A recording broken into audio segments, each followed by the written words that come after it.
장렬히 있는 삶이 되게 하시고 구원을 만방에 증거하는 증인들이 되게 도와 주옵소서. 주의 말씀을 듣고자 합니다. 이 시간에 오셔서 저에게 말씀하여 주옵소서. 우리 주 예수 그리스도의 이름으로 기도하옵나이다. 아멘. 오늘 시간에는 사도행전 강의 첫 번째 시간입니다. 성령 세례를 준비하라 라는 제목으로 함께 말씀의 은혜를 나누기로 합니다. 사도행전은 역사서의 하나입니다. 따라서 역사서의 한 권이다. 역사를 기록한 책이에요. 근데 성경이 되었어요. 복음서라는 것은 예수 그리스도께서 잉태되기 전부터 잉태되어서 공생애를 사시고 죽으시고 부활하신 것까지 기록된 것이 복음서예요. 그래서 이 복음서는 그분의 이야기예요. 따라서 그분의 이야기. 복음서가 누구의 이야기라고요? 그분의 예수님의 이야기가 바로 복음서예요. 그럼 사도행전은 뭐냐? 그분을 믿고 따르는 자들이 살았던 이야기예요. 그래서 따라서 합시다. 사도행전은 우리들 이야기다. 누구 이야기예요? 우리들 이야기. 그분의 이야기 위에 우리의 이야기가 있는 거예요. 신약성경은 그분의 이야기 사복음서, 마태, 마가, 누가, 요한복음이 있고 그 다음에 우리들 이야기가 있는데 이게 바로 사도행전 하나의 하나. 우리들 이야기.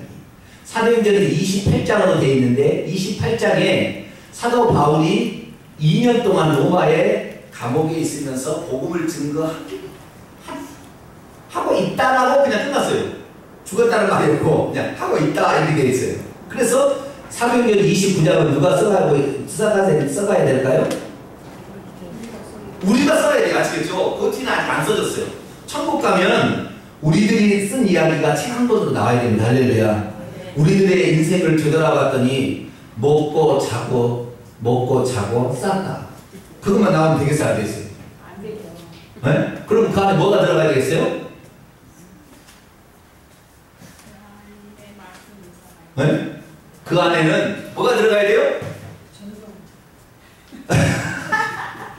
복음 전파한 이야기가 들어가야 된다 이 말이에요. 그 안에 아시겠죠? 그래서 이제 29장부터 우리가 써가야 되고 그 다음에 이제 로마서부터는 서신사라고 그래요.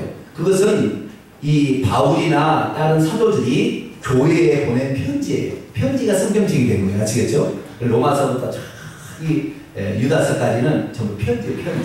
그럼 마지막 하나 요한계시록은 계시록 묵시사라고 해요. 그것은 미래에 되어질 일을 환상을 보고 기록하는 거예요. 그래서 신약성경은 복음서, 역사서, 서신서, 마지막 뭐라고요? 계시서, 묵시서 이 네 가지로 구성되어 있는데 오늘은 그중에서 이제 역사서, 사도들의 이야기. 사도라는 말은 보내심을 받은 자라는 것인데 예수님께서 당신의 제자들을 세상으로 파송해서 이렇게 하라라고 했던 그 보냄을 받은 자 사도들의 이야기가 바로 사도행전이 되겠습니다. 그래서 오늘은 이제부터는 사도행전 강의를 시작해 보도록 합니다. 자, 사도행전은 누가 썼을까요? 내가 썼어요. 보세요. 1장 1절 보세요. 데오빌로여 내가 먼저 쓴 거래는 이렇게 해서 또 썼다는 누가 썼어요? 내가 썼다. 나는 누굴까요? 네? 네? 내가 누군지가 여기 안 나와요. 내가 누구라고 밝히지 않았어요. 그러면 내가 누군지 어떻게 알 수가 있느냐? 내가 먼저 쓴 글에는 이분이 뭘 썼어요? 먼저 글을 하나 썼어요. 그럼 먼저 글을 썼는데 그 먼저 쓴 글이 뭐냐면은 누가복음입니다. 누가복음. 왜 그러냐면 자 보세요. 1장 4절 5절 한번 읽어볼까요? 1장 4절 5절 시작. 사도와 함께 모이사 그들에게 분부하여 이르시되 예루살렘을 떠나지 말고 내게서 들은 바 아버지께서 약속하신 것을 기다리라. 요한은 물로 세례를 베풀었으나 너희는 몇 날이 못되어 성령으로 세례를 받으리라 하셨느니라. 이런 말이 기록되어 있는데 자 누가복음 24장을 열어봐요.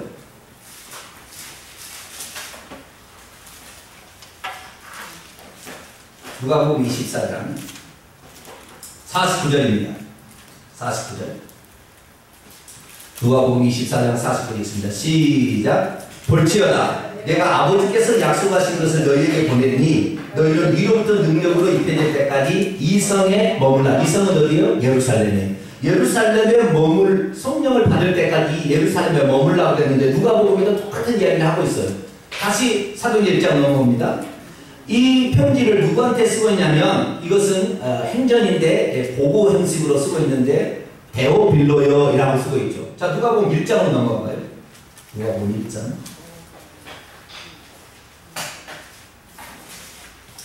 이렇게 누가 썼다는 것이 중요하지 않습니다. 그러나 참조로 좀 교양적으로 그냥 알고 있으면 되는 거예요.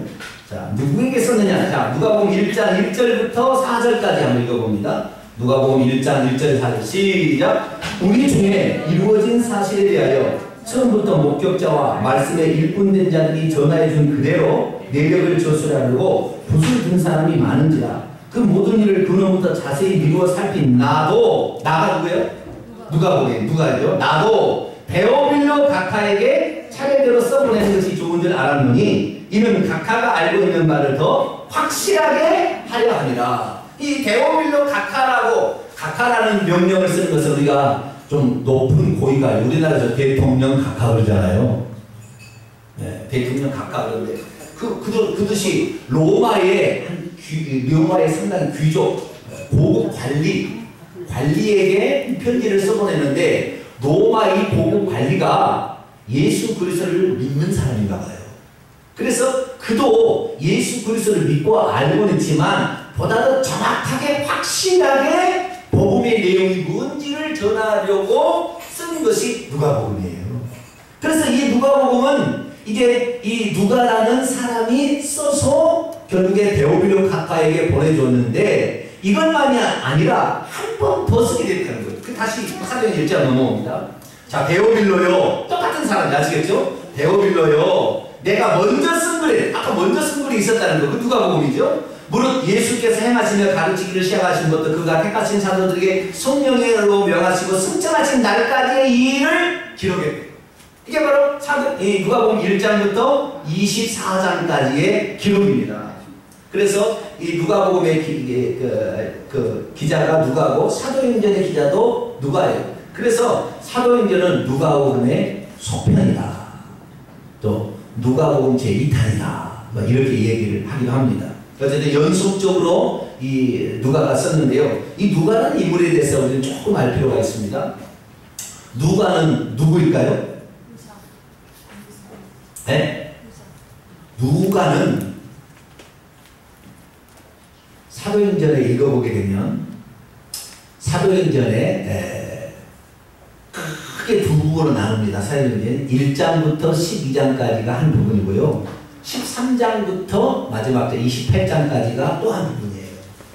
근데 1장부터 12장까지는 베드로를 중심으로 해서 복음이 전파되는 과정이 써 있어요. 그래서 1장부터 12장까지는 베드로 행전이라 이렇게 불릴만 해요. 아시겠죠? 그리고 13장부터 28장까지는 바울을 중심으로 복음이 전파되는 기록이에요. 그래서 이거는 바울 행전이다 이렇게 해도 틀린 말이 아니에요. 그게 바울 중심으로 복음이 전파되는데 바울은 총 4차례에 걸쳐서 선교를 했습니다. 그러니까 딱 작정을 하고 선교를 나가서 갔다 온 것이 4번 있었어요. 첫 번째 전도여행을 1차 전도여행, 두 번째를 2차 전도여행, 세 번째를 3차 전도여행, 네 번째를 로마 여행이라 이렇게 얘기를 합니다. 그래서 4차례에 걸쳐서 복음을 전파하는데 2차 복음을 전도하다가 만난 의사가 누구였냐면 누가였어요. 그러니까 바울이 복음을 전하다 1차가 아니라 2차 전도여행을 하다가 만난 사람이 있는데 이 만난 사람이 내가 당신을 위해서 일평생 헌신하겠소라고 결정을 한 것 같아요. 그래서 이 사람이 바로 누가입니다. 그래서 이 바울은 누가의 도움을 많이 받았습니다. 특별히 바울이 다메섹 도상 사도행전 9장에 보면 처음으로 사도 바울이 사도행전 9장에 등장하는데 바울이 다메섹 도상에서 예수 믿는 사람들을 다메섹에까지 가가지고 공문을 받아서 대장으로 공문을 받아가지고 죽이려고 가다가 그 대낮에 한 12시경에 하늘에서 빛이 나면서 강한 음성을 들어요. 그 예수님이, 부활하신 예수님이 나타났죠. 그래서 눈이 멀어 보입니다. 그 빛에 의해서. 그래서 나중에 이제 다메섹에 들어가서 아나니아의 집에 들어가서 그가 안수를 받고 고침을 받게 되는데, 그가 그 일로 말미암아 시력이 안 좋았다, 이런 학설도 있고요. 그 다음에 이 누가는 고린도후서 기록에 의하면, 12장의 기록에 의하면 사탄의 가시가 있었다. 사탄의 가시, 찌르는 가시가 있었는데 그게 바로 그가 간질병을 했다, 또는 그가 어떤 말 못하는 어떤 질병을 가지고 있었다라고도 추정을 합니다. 그래서 이 사도 바울이 복음을 전파하는 사람이었지만, 만약에 그가 교만하여서 잘못된 길을 가면 사탄의 가시가 그를 찌른 거예요. 그래서 어쩔 때는 맨날 며칠을 누워서 아무것도 못하고 그렇게 산 적도 있어요. 그래서 이 복음을 전파하는데 어디 가서 갑자기 아플 때, 누군가로부터 도움을 받기도 어려울 때 2차 전도여행부터 누가 따라다녀요? 누가가 따라다녀요. 누가가 따라다녀가지고 내가 당신을 돕겠습니다. 그래가지고 2차 전도 여행부터 로마의 감옥에서 순교할 때까지 한 번도 안 떨어지고 계속 있는 사람은 누가만 있어요. 그러니까 쉽게 말해서 바울의 주치의였다, 이렇게 생각하시면 쉬워요. 아시겠죠? 바울의 주치의였다. 그래서 그런 일평생에 바울을, 수많은 동역자들을 만나잖아요. 중간에 가다 아들처럼 여겨진 디모데를 만나기도 하고, 또 브리스길라와 아굴라를 만나기도 하고, 여러 사람을 만나는데 그 사람들은 잠시 잠깐 그를 도와다가 또 다른 사역으로 파송되고 하지만, 그 사람 누가는 그때 만날 때부터 바울이 순교할 때까지 바울 곁에 지켜서, 그렇다고 해서 뭐 바울을 전폭적으로 막 지지하고 이런 건 아니에요. 그러나 그 바울이 하나님께 쓰임받는 그 순간에 자기가 이 사람을 도와야 되겠다는 일종의 자기의 사명을 발견하게 된 거예요. 그래서 일평생에 그를 도왔던 사람입니다. 그래서 사도행전 13장부터 28장까지 이 선교 여행에 대한 이야기를 바울로부터 다 들은 거예요. 그래서 이걸 쓴 거예요. 그리고 그 전의 이야기는 다른 믿는 사람들을 통하여 전해 들었던 것을 이 사도들 베드로나 뭐 야고보나 요한이나 이런 사람들을 다 들어가지고 결국에 신약 성경에 하나님 누가복음을 기록한 겁니다. 누가복음을 기록하고 그 다음에 사도행전을 기록했어요. 그래서 이 편지를 써보냈는데, 데오빌로 각하라는 한 로마의 관리, 정확히 누군지 알려지지 않았어요. 이 로마의 고급 관리에게 이 편지를 써보내는 형식으로 된 것이 역사서입니다. 그래서 이 사도행전이 시작이 됩니다. 자, 그러면 데오빌로는 무엇인가? 데오빌로가 사람인데요. 그 사람은 이름이 참 특이해요. 데오빌로라는 말은 데오스에다가 필로스가 합쳐진 거예요. 데오스는 뭐죠? 헬라어로 하나님을 데오스라고 해요. 따라서 해봅시다. 데오스는 하나님을 지칭하는 헬라어예요. 하나님. 아버지는 파테르라고 얘기를 하고, 하나님은 데오스라고 얘기하는데, 그 다음에 필로스라는 말은 사랑이라는 말이에요. 필로스는 사랑. 그래서 데오빌로라는 것은 하나님을 사랑하는 자, 또는 하나님으로부터 사랑받는 자라고 해석할 수 있는 이름을 지녔습니다. 그래서 여러분, 하나님을 사랑하시게 되기를 축원합니다. 하나님을 사랑하는 자는 이 본문을 읽게 되면 이 본문에 하나님이 쓰시고자 하는 그 영성이 흘러가는 거예요. 그래서 이름도 참 특이한 거예요. 데오빌로요. 우리도 하나님을 사랑하는 사람이 되면 여기에 있는 말씀이 이해되지 못할 말씀이 없고, 또한 여기에 있는 대로 믿게 되면 그게 실상으로 드러나는 놀라운 경험이 함께 따를 줄 믿습니다. 그래서 1절부터 2절까지는 누가복음을 어떻게 기록했는지에 관한 이야기를 쓰면서 이제 다른 이야기를 쓰겠습니다 라고 한 거예요. 3절 나갑니다. 그가 고난받으신 후에 또한 그들에게 확실한 많은 증거로 친히 살아계심을 나타내사 40일 동안 그들에게 보이시며 하나님의 나라의 일을 말씀하시고, 예수님께서서 고난받으신 후에 40일 동안 이 세상에 계시면서 하나님의 나라의 일을 말했대요. 그러니까 예수님께서 죽으시고 나서 부활하신 뒤에 며칠 동안 이 땅에서 계셨냐면 40일을 계신 거예요. 아시겠죠? 40일 계시고 그 다음에 어디로 가셨어요? 하늘로 가셨어요. 하늘은 뭐예요? 원래 하나님으로서 존재하던 계시는 자리로 갔어요. 그러니까 지금 만약에 예수님이 여기에 나타날 수 있을까요? 없을까요? 네? 지금 예수님이 여기에 나타날 수 있을까요? 없을까요? 나타나는데 우리가 보도 못해요. 네? 보이질 않아요. 보이질 않아요. 지금 예수님이 이 자리에 나타날 수 있어요? 없어요? 나타나실 수 있죠. 나타나실 수는 있으나 나타나신 경우가 거의 없습니다. 네, 나타나신 경우 거의 아주 특별한 경우, 쉽게 말해서 하나님의 나라에 어떤 완전한 계기가 일어날 특별한 사건이 아니고서는 예수 그리스도께 직접 나타나지 않아요. 왜냐하면 예수 그리스도 대신으로 누구를 보내셨어요? 성령을 보내셨기 때문에 지금 성령으로 우리를 일하시는 것이에요. 그래서 예수님을 직접 보기는 힘듭니다. 그러니까 혹시 내가 예수님을 나 못 봤다고 너무 섭섭하게 생각 마세요. 옆 사람 인사합니다. 너무 섭섭하게 생각 마세요. 시작. 너무 섭섭하게 생각하세요. 네, 너무 섭섭하게 생각 마시라고. 네. 저도 예수님을 직접 보지를 못했고 꿈속에서 만나봤어요. 네. 여러분 혹시 예수님을 만나기 원하면 기도하세요. 주여 꿈속이라도 할렐루야. 기도해 보시라고. 네? 기도도 안 하고 포기하지 말고 우리 주님 살아계시니까 말이죠. 저는 꿈속에서 주님을 만났어요. 예수님이 얼마 됐다 그래서 꿈속에서 예수님을 만났어요. 네. 그래서 정말 그 예수님의 모습은요 희노스미였어요. 저는 그런데 얼마나 제가 죄인이든지요 그 예수님의 얼굴을 보지 못했다니까요. 감히 발에 끌리는 옷을 입고 있고 신발이 슬리퍼 같은 이런 신발을 신고 있었는데 그 양말 안 신었어요. 그 신발에다가 그 다음에 발에 하얀 흰색에 끌리는 옷을 입고 있었어요. 제가 예수님 만났는데 예수 감히 고개를 찾으려다 못 들었어요. 그래서 여기까지밖에 내가 못 봤어요. 얼굴을 못 봤다니까요. 내가 너무 죄인이어가지고 주님을 감히 쳐다볼 수가 없겠더라고요. 그래서 그런데 어쨌든 여러분 꿈속이라도 주님을 만나시게 되길 축원합니다.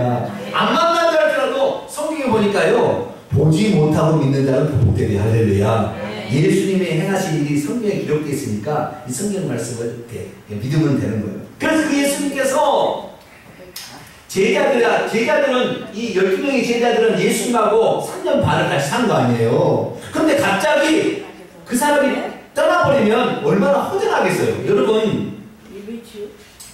저희 아버지께서 저희 아버지께서 62살에 돌아가셨거든요. 일찍 돌아가셨어요. 그래서 저희 어머니께서 이제 저희 어머니하고요 저희 아버지는 내가 지금까지 제가 그 어머니 아버지를 닮았는데요 어머니 아버지께서 일평생에 한 번은 안 싸웠어요. 일평생에 한 번은 안 싸워요. 그래서 저도 가란 엄마하고 지금까지 일평생 싸웠겠어요? 안 싸웠겠어요? 네? 아직 젊었으니까 안 싸워요? 닮았으니까? 네. 아직까지 안 싸웠어요, 아직까지. 네, 아직까지. 20년째 가까이 산다만, 아직까지 안 싸웠어요. 그것이 나는 응당 그런 줄 알아요, 응당. 왜? 보고 자란 게 그거였으니까. 그래, 우리 어머니, 아버지 때문에 아버지가 일찍 돌아가셨었는데, 그때 제가요, 제가 하나님께 감사하는 건 뭐냐면, 아버지께서 돌아가시고 어머니가 혼자 있을 때, 얼마나 외롭겠어요. 외롭거든요. 그래서 그 빈자리가 너무 허전하니까 그 빈자리 너무 허전해서 갑자기 부재가 되었을 때 섭섭한 것을 섭섭하지 않도록 하기 위해서 주님께서는 느닷없이 40일 동안 갑자기 나타나셨어요. 몇 번 나타나냐면 성경 기록을 찾아보면 한 10번 나타났어요. 10번. 그러니까 40일 동안 열흘에 한 번 정도는 예수님이 없다 그러는데 느닷없이 확 나타나는 거예요. 이렇게 느닷없이 이렇게. 그래서 또 느닷없이 사라지셨어요. 그래서 제자들의 마음 가운데 어떤 생각이 드냐면 우리 주님은 항상 곁에 계시다. 단지 우리 눈에 보이지 않을 뿐이다. 이런 생각을 하게 됩니다. 이것이 바로 40일 동안 예수님이 한 거예요. 그리고는 승천하셨죠. 그리고 공식적으로 승천하시고 누구를 보내줘요? 성령을 우리에게 보내주심으로 말미암아 우리가 예수님이 항상 우리와 함께 계시다는 것을 우리에게 알려주셨어요. 그래서 우리는 오늘도 성령님으로 말미암아 예수님이 우리와 함께 계시다는 것을 믿고 또 따라하시게 되길 바랍니다. 그렇게 했고요. 이제 떠나기 직전에 사도들에게 뭐라고 당부를 했냐면 4절 5절입니다. 같이 읽습니다. 시작. 사도와 함께 모이사 그들에게 분부하여 이르시되 예루살렘을 떠나지 말고 내게서 들은 바 아버지의 약속하신 것을 기다리라. 요한은 물로 세례를 베푸라. 너희는 뭔가지 못해요 성령으로 세례를 받으리라 하셨느니라. 자, 예루살렘을 떠나지 말라고 그랬어. 자, 12명의 제자들 가운데에 7명이 갈릴리 출신입니다. 갈릴리는 이스라엘의 맨 북쪽에 있고 예루살렘은 그래도 최남단에 좀 있다고 보여집니다. 근데 여기서 예루살렘을 떠나지 말라 하신 것은 뭐예요? 왜 그런 거예요? 예루살렘에 떠나지 말라고 갈릴리 예수님이 안 계시니까 좀 갈릴리로 가서 갈릴리에서 어부노릇도 하면서 그리고 거기 갈릴리에서 복음을 전파하면 되잖아요. 근데 왜 갈릴리 떠나지 말라고 했을까요? 갈릴리 아니라 예루살렘 떠나지 말라고 했을까요? 성령으로 세례를 받아야 되니까. 성령으로 세례를 받아야 될 장소는 예루살렘이에요. 하나님께서는 예루살렘을 당신의 집으로, 당신의 마을로 선택하신 거예요. 그렇기 때문에 하나님의 그 마을을 떠나지 말라. 여러분이 만약에 교회를 이렇게 나왔는데 교회를 떠난다. 그럼 어떻게 될까요? 신앙생활이 잘 될까요? 안 될까요? 네? 나는 내 마음에 예수님을 믿고 있으니까 교회 안 나와도 돼? 나는 그냥 집에서 그냥 믿고 살래? 될까요? 안 될까요? 이게 안 돼요. 그게. 항상 우리는 말해서 우리의 마음의 예루살렘, 영적인 예루살렘인 교회에 나와서 여기에서 은총을 받아야 돼요. 그 사이클이 바로 일주일 사이클입니다. 그래서 매 주일마다 우리는 여기에 나와서 영적으로 충전을 해야지. 영적으로 충전을 하지 않으면 우리는 금방 세속의 마귀에게 발이 되고 말아요. 그러니까 어쨌든 우리는 매 주일, 일주일에 한 번을 하나님께 나와서 예배드리는 특별히 주일날을 그렇게 많이 생각하시고 그렇게 나오셔야 돼요. 예루살렘에서 은혜가 시작이 되고 예루살렘에서 복음 전파가 시작되고 예루살렘에서 성령으로 세례를 주고 예루살렘에서 능력을 입게 되고 이렇게 되기 때문에 우리가 매 주일마다 우리의 마음의 예루살렘으로서 교회를 나와서 우리가 신앙생활 잘해야 됩니다. 아시겠죠? 그러면 거기에 오게 되면 하나님이 뭘 준다고 했냐면 예루살렘을 떠나지 않으면 예루살렘에서 아버지의 약속을 기다리라. 그 약속이 뭐냐면 성령으로 세례를 받는 거예요. 자, 요엘서 2장을 읽어봅니다. 구약성경입니다. 요엘서 2장. 요엘서 못 찾니? 요엘서 2장.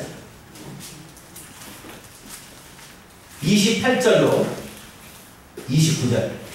구약성경 1273년입니다. 1273년.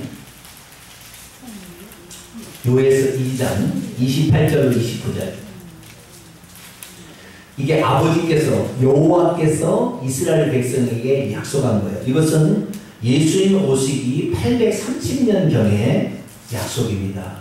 요엘 선지자를 통하여 하나님이 약속한 거예요. 그 약속이 뭡니까? 자, 28, 29절 있습니다. 시작. 그 후에 내가 내 영을 만민에게 부어주리니 너희 자녀들이 장래일을 말할 것이며 너희 늙은이는 꿈을 꾸며 너희 젊은이는 이상을 볼 것이며 그때 내가 또 내 영을 남종과 여종에게 부어줄 것이며 아멘. 그래서 하나님께서 당신의 영을 성령을 믿는 모든 사람에게 부어준다라는 약속이에요. 이것이 성령으로 세례를 받아요. 그래서요 아버지의 약속을 기다리라는 것은 요한은 물로 세례를 베풀었지만 너희들도 성령으로 세례를 받아야 된다는 약속을 기다리고 성령 세례를 받고 그리고 떠나가라는 것입니다.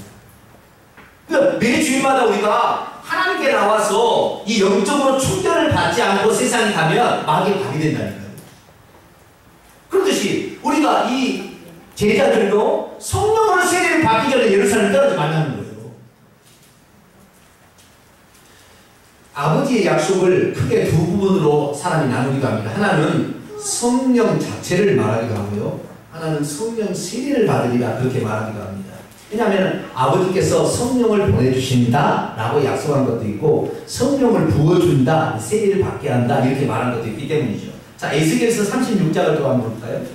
여기도 아버지의 약속이 있어요. 에스겔서 36장. 구약성경 1208쪽입니다. 26절로 27절.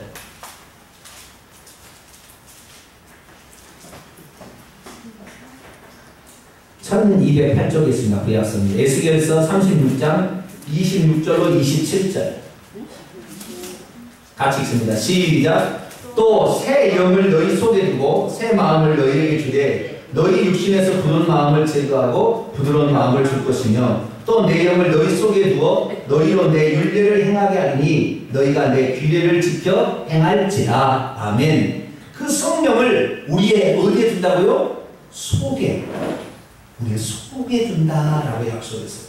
자, 성령으로 세례가 베풀어질 것은 성령이 위에 와서 그를 사로잡은 상태를 가리킨다고 한다면 에스겔서 말씀에 하면 성령이 어디에요? 우리의 속에 들어오신다라는 것도 말해주고 있어요. 그래서 구약시대는 단 한 번도 성령이 사람 속에 들어간 적은 없어요. 위에 부어져서 역사했어요. 그런데 오순절 성령 강림의 약속을 말씀하실 때 예수님께서 뭐라고 했냐면 이제 성령은 어디에요? 너희 속에 들어간다 이렇게 약속했다. 그러니까 성령은 부어지기도 하면서 그래서 위에 있기도 하면서 또한 우리의 속에도 들어오십니다. 이 두 가지를 우리가 알아야 되는 것입니다. 자, 그러면 다시 넘어갑니다. 그럼 사도행전은 이 두 가지의 약속 가운데 어느 방면을 아버지의 약속이라고 말할 거냐. 두 가지 다 표현하더라도 틀린 건 아니지만 보다 더 한계를 얘기하려고 하면 성령이 부어지는 상태를 가리킵니다. 그것은 사도행전이 쭉 그렇게 나와요. 그래서 성령으로 이 어떤 사로잡히게 되면 그때에 우리가 어떻게 되냐면은 성령 8절 보세요. 제 1장 8절. 사도행전 1장 8절. 성령으로 세례를 받아야 할 이유가 있어요. 자, 8절 같이 있습니다. 시작. 오직 성령이 너희에게 임하시면이라는 말은 무슨 말이냐면 너희에게 임하시면 하면 어려운 말이에요.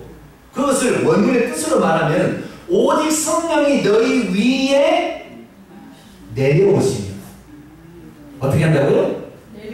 내려오시면 누구에게? 사람 위에 성령이 내려오시면 무엇을 받아요? 너희가 권능을 받고. 자, 보세요. 자, 우리 여기서 아주 중요한 핵심을 여기 놓치면 안 돼요.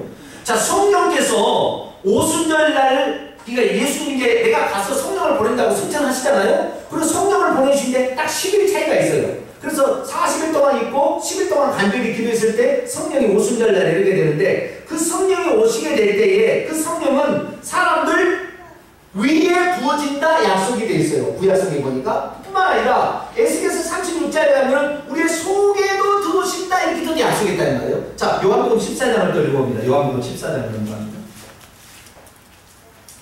요한복음 14장 16절 17절.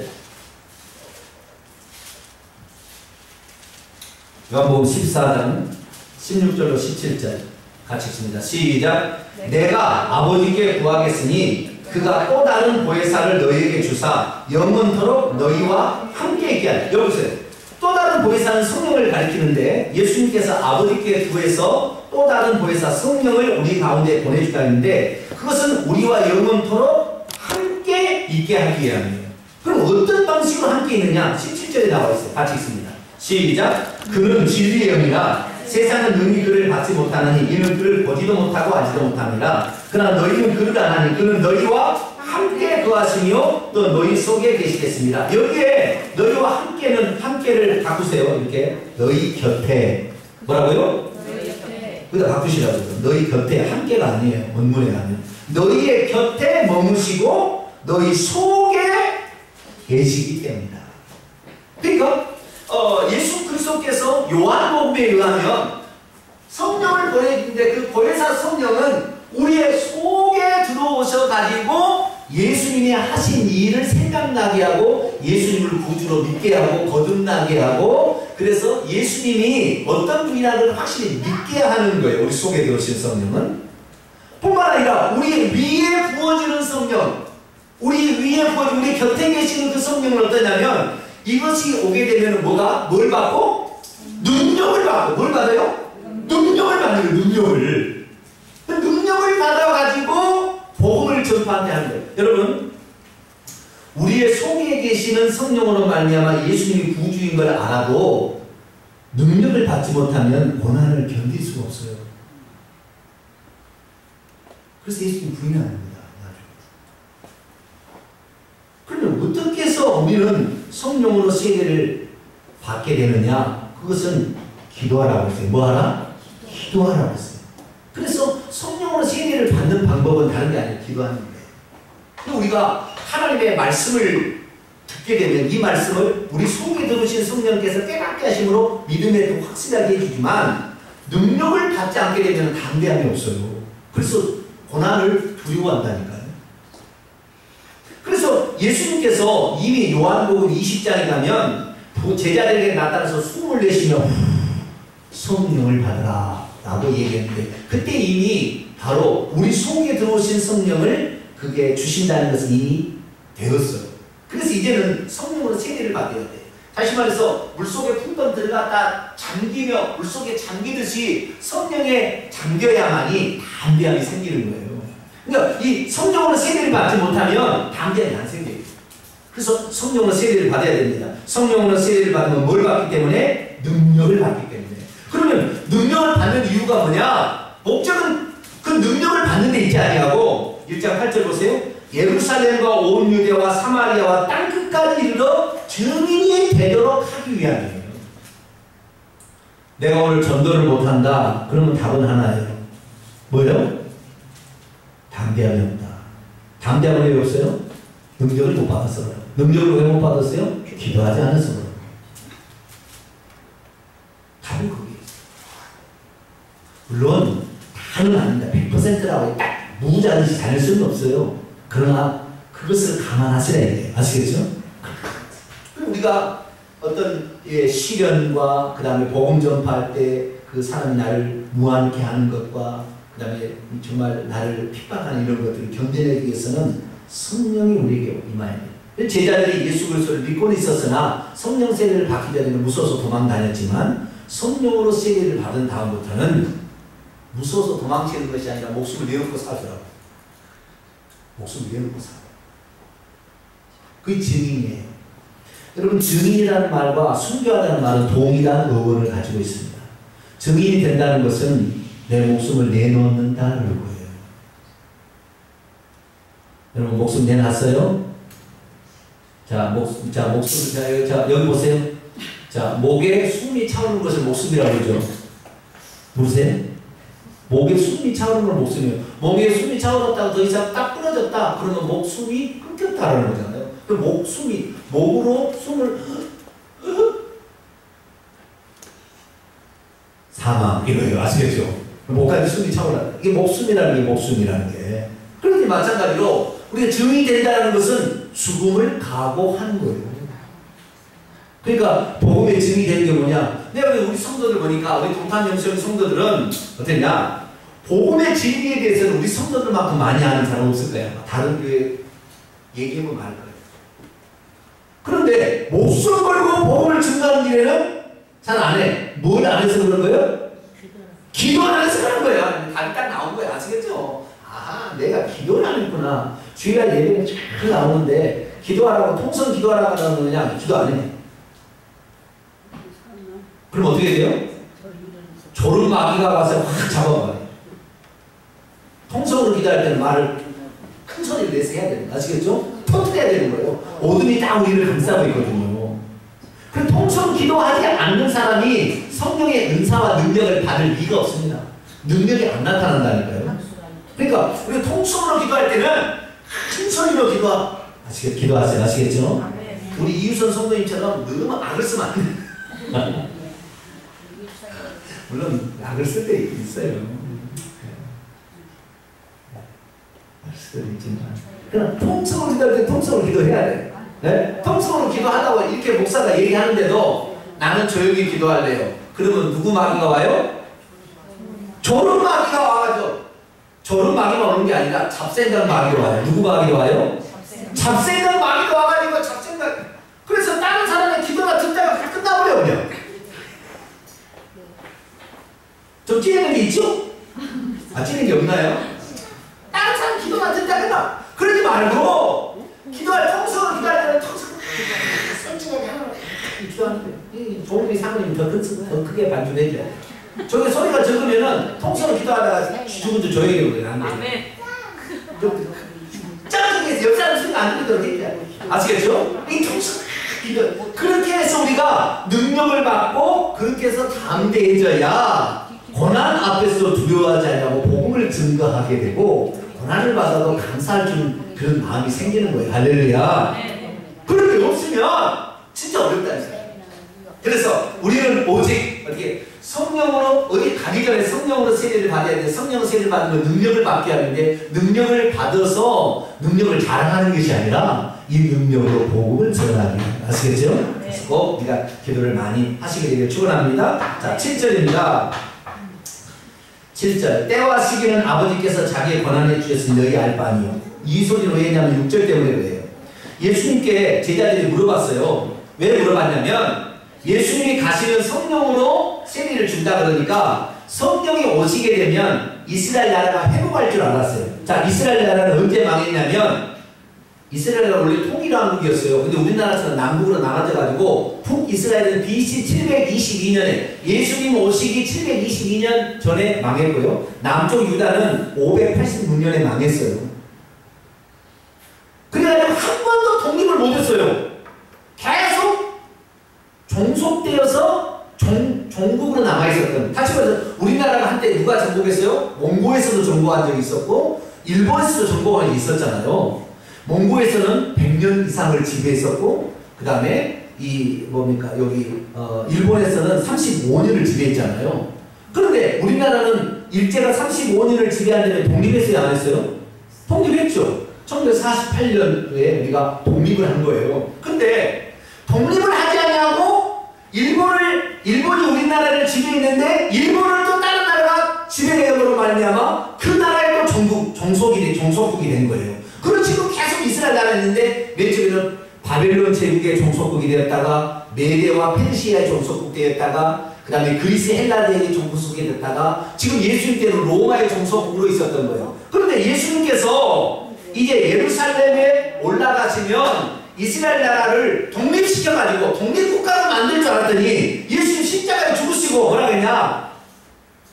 내가 하늘나라에 가서 성령을 너에게 보내줄 테니까 성령을 기다려. 아, 성령이 오시면 이스라엘 나라가 독립되는 것 같구나 라고 착각을 한 거예요. 그러니까 예수님께서 뭐라고 했냐? 7절 있습니다. 7절 시작. 이르시되 때와 시기는 아버지께서 자기의 권한에 주셨으니 너희의 알 바 아니요.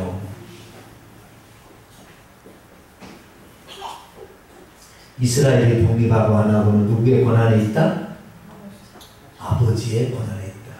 여기에 때와 시기는 다른 말입니다. 때라는 것은 크로노스라고 흘러가는 일반적인 시간을 가리키는 것이고요. 시기라는 것은 카이로스라는 단어로서 특정한 하나님이 정한 시간을 가리키는 거예요.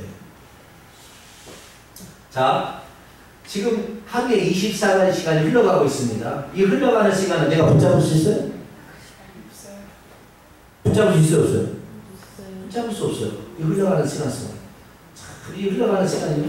저는 이 흘러가는 시간을 보면서 잘 놀란 게 뭐냐. 일본은 지금 참처럼 망해가고 있더라고요. 흘러가는 시간 속에.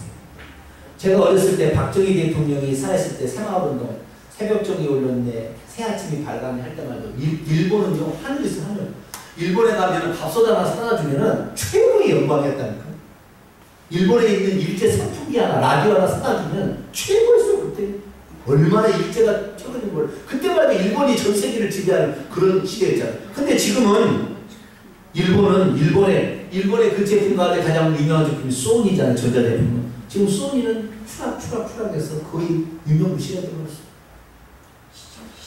원자력 원자력 그 발전소가 파괴되어서 일본은 쑥대밭이 되어서 유전자 변형식품으로 죽게 됐습니다.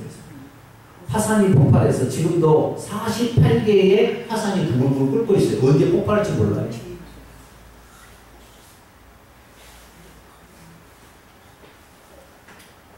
세월에 보니까요. 세월이 지나 보니까 과거에는 우리가 일본에 살았으면 좋겠다. 미국에 살았으면 좋겠다 그랬는데 세월이 벌써 30년, 40년 이렇게 지나가니까 일본은 망하게 되고 우리나라가 올라가게 돼요. 일본보다 한국이 더 부러워요. 다른 나라에서 이제 그런 시대가 되어버렸다니까요. 이게 그런데 이 모든 것도 이 때에 대해서도 누가 주관하고 있다? 하나님이 주관하고 있고. 왜? 일본은 하나님을 안 믿어요. 1% 하나님 믿는 사람 1%. 전부 우상을 숭배하니까. 우상을 숭배하면 뭐가 있다? 3, 4대까지 저주가 있다 보니까 계속 3, 4대가 망하고요. 우리나라는 그래도 어느 정도 깨닫고 지금 나오니까 지금 올라가고 있잖아요. 이때 그런데 기한은 뭐냐? 그 가운데서도 내가 예수 그리스도에 대한 정확한 믿음을 나만이 체험하는 특별한 시간이 있어요. 그것을 뭐라고 하냐? 그것을 기한이나 시기라고 하는 거예요. 나만이 가는 특별한 시간. 나만이 주님을 알 시간. 이 모든 것들도 그래서 흘러가는 때나 나에게 특별한 시간이나 다 누가 정하고 있다? 아버지의 주권하에 있다는 거예요. 그래서 우리는 이 주권하에 우리가 지금 살고 있으니까 우리가 할 일은 뭐냐? 복음을 듣고 주님의 명령에 순종하는 일을 하는 것. 이것이 바로 중요하다는 거예요.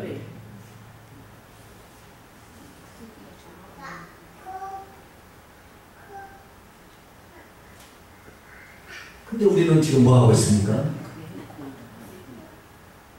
하나님의 말씀을 들어도 하나님의 말씀을 듣는 것으로만 끝내버려요. 그러면 안 돼요. 우리는 하나님의 말씀을 듣는 것으로만 끝내지 말고 그것을 그대로 실천에 옮길 수 있게 되기를 축원합니다. 예수님은 말만 하지 아니하고 직접 실천했어요. 자, 1절 다시 봐요. 데오빌로요, 내가 먼저 쓴 글에는 무릇 예수께서 행하시며 가르치는 일을 시작하신 부터 예수님은 어떻게 했냐면 행하시고 실천하시고 가르치셨어요. 여러분 말만 해서는 안 돼요. 그래서 주님 사랑합니다. 해나 말만 하면 안 돼요. 주님 사랑하는 것을 실천해요. 그리스도인이 되지만 많은 사람이 실천하지 않아요. 그래서 우리는 실천해야 합니다. 실천하지 않으면 우리의 믿음은 날로 쇠약해져요. 그래서 우리가 강한 믿음을 가지기 위해서는 오늘도 하나님 말씀을 듣고 그대로 실천해야 합니다. 제가 우상 숭배하지 맙시다, 제사를 하지 맙시다 그러면은 그날로 제사를 그쳐야 돼요? 원래 제사를 드려야 돼요? 네? 원래 제사 드려야 되죠. 목사님 전혀 알아채지 못하게 그러면 제사를 드리고 그렇게 되면 어때요? 저주가 쏟아진다. 그러니까 성경의 가르침대로 말씀을 하면 우리는 또 순종해야 돼요. 그렇게 되면 우리의 삶에 새로운 날이 우리에게 찾아옵니다. 그래서 이제는 우리가 말씀을 듣기만 하지 말고 직접 행함으로 말미암아 우리의 삶에 하나님이 역사하는 놀라움을 경험하시고요. 특별히 우리가 담대지 못하고 능력이 없는 기도 못하는 거니까 기도할 때 통성으로 잘 기도해서 능력 받아서 담대하게 이 세상 살아가는 복된 성도가 되기를 간절히 축원합니다. 기도하겠습니다. 거룩하신 하나님 아버지, 우리에게 하나님께서 역사하실 때 주님께서는 말씀만 한 것이 아니라 직접 실천으로 보여